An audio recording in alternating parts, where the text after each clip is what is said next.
Boom! AEW just announced a massive change that many fans did not see coming. Many pro wrestling fans believe that this change was forced upon AEW because of the legitimate competition between AEW and WWE. However, Tony Khan has hinted in the past that this change could be coming at some point in the near future, and today there is official confirmation that AEW has decided to move along further with this decision. Some people believe that this decision could potentially backfire on Tony Khan and AEW, while others believe that this decision will allow AEW to craft their own identity separate of WWE.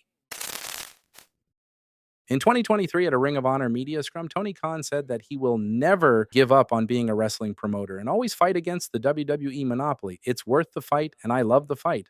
I'm never going to stop fighting, no matter what happens, no matter how things change.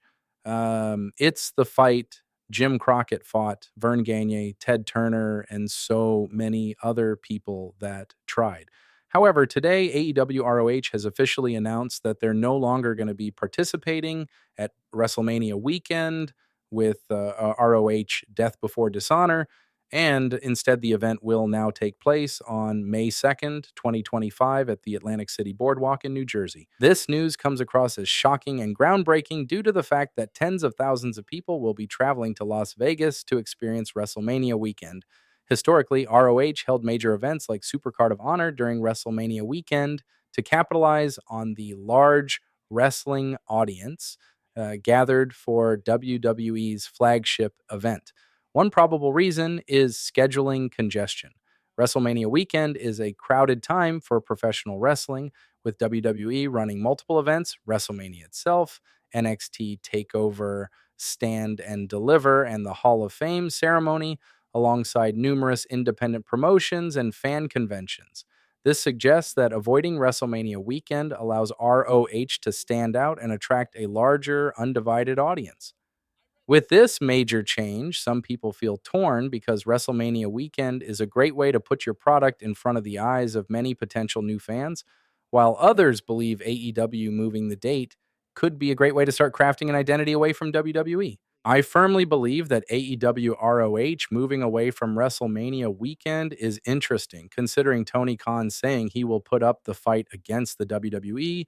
But at the same time, I understand why AEW is making the change. I think the best course of action for AEW moving forward would be to have an ROH pay-per-view the day before AEW All In. This way, AEW could in practice and start their own WrestleMania weekend as the years go by and they continue to grow as a company. If AEW grows to exponential levels and turns All In Weekend into a big fan fest, then Ring of Honor will also benefit, which will be incredibly important as they continue to pursue a television deal for ROH. With Ring of Honor making this decision, you do have to wonder how much of a fight Tony Khan is willing to put up against the WWE. But at the same time, you have to respect the fact that this change is one that could have more benefit to AEW ROH PPV buys, ticket sales, and merch sales.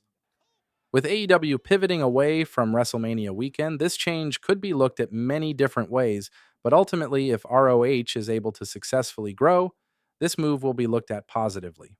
Now would be the best time to remind you that we have a major goal to hit 100,000 subscribers. Over 40% of the viewers who watch this channel are not subscribed. Please click subscribe if you enjoy staying educated on everything with wrestling news. In other news, former WWE superstar Gable Steveson lost in a shocking fashion at the NCAA Championship.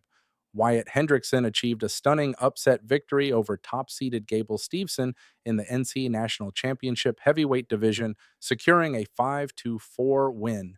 This victory marked a significant upset as Steveson entered the match with an undefeated 17-0 record for the season and a near-flawless NCAA career, having suffered only 2 previous losses during his freshman year. So Steveson worked a handful of live events in NXT and dark matches at SmackDown events. However, his only TV match was a no contest with Baron Corbin at an NXT PLE in 2023.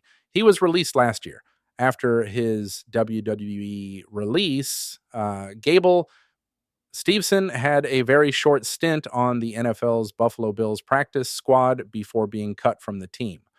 Rumors arose that Gable would potentially be eyeing a career in the UFC, but returned to the NCAA for one final run. Many people feel as if Gable's career is now over.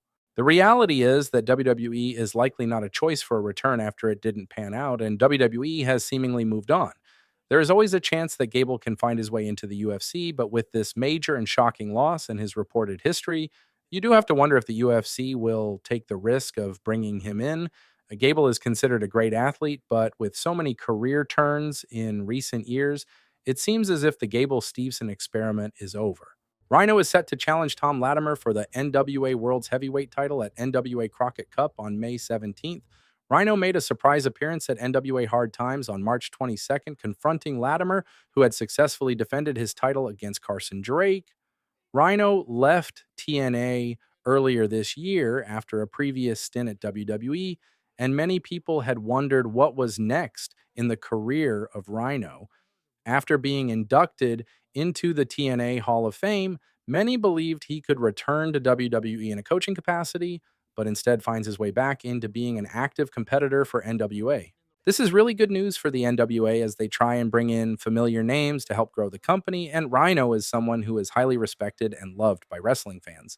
The NWA struggles from time to time to develop big stories, but this particular storyline is getting people to talk, which is an indication things are looking promising.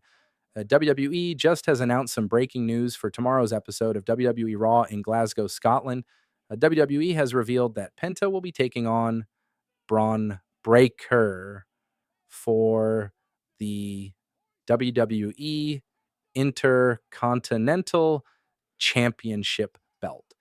With rumors of this match happening at WrestleMania, many people wonder whether or not WWE has something bigger in the works. Penta has found massive success since leaving AEW and joining WWE, and Penta will not have a chance to show Tony Khan exactly what he missed out on by not pushing him as a singles competitor.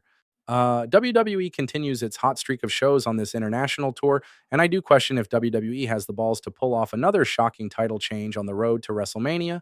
With Phoenix set to debut on SmackDown, it's clear that Penta will be pursing a singles run in WWE, and WWE may look to shock the world yet again. Speaking of WWE shocking the world, WWE's very own Pete Dunne has reappeared in the indie scene last night at OTT Wrestling. WWE understands that building relationships with the indie scene is great for long term business, and main roster stars being able to cross over into the indie scene every so often is a great thing for all parties involved. Pete Dunne has a long history at OTT Wrestling, and WWE is seemingly okay with appearances like this. This does beg the question if WWE plans to work with OTT Wrestling for their new WWE ID program. However, there is no confirmation for this to be the case. There you have it, friends. That's today's wrestling news for you. Thank you so much for watching, and if you want more videos, live streams, and shorts, then subscribe to Ango. I appreciate you watching so much and look forward to bringing you more videos. Peace.